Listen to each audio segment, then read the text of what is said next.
Going around this week, every week we bring in a medical professional to talk about what they're seeing in their clinic. And today we have David Cykert with us from Medical Group of the Carolinas, Internal Medicine West Side. So thanks for coming in on this wet Thursday. Cody, thanks for having me. Hey, no problem. And we talk a lot about it, but it seems like the flu is still around. What are you guys seeing? We definitely are still seeing a big uptick in flu diagnoses. So, it started a couple months ago. We started seeing a lot of flu B.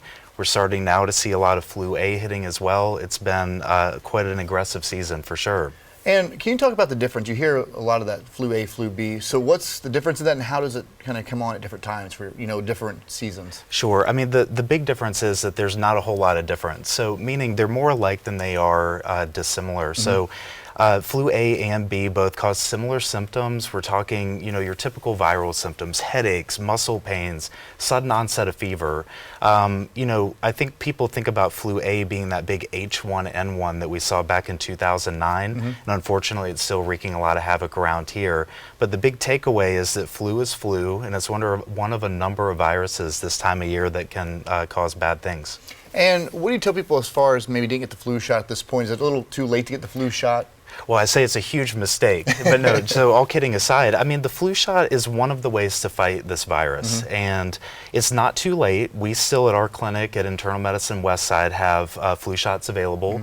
We won't be reordering these, but what we're seeing is that it's still effective. If you get the flu and you've had a vaccine, the flu is not as bad. You tend to fight the flu a little bit differently. And it's a really, it's not 100% effective, but neither are things like seat belts. And so I think the biggest takeaway here is this is something that if we all did it, it'd be a great way to take care of ourselves and each other. Nothing's ever 100%. So. But it's an important thing, and I would encourage everyone.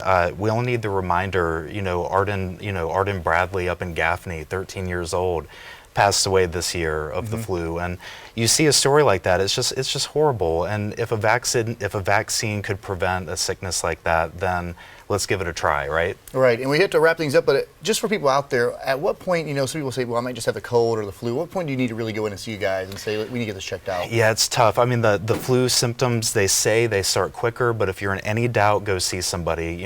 Any provider would be happy to help make that distinction, and we don't know many times until we get a test. And when in doubt, a medicine is okay. All right, hey, thanks so much for coming in. My pleasure.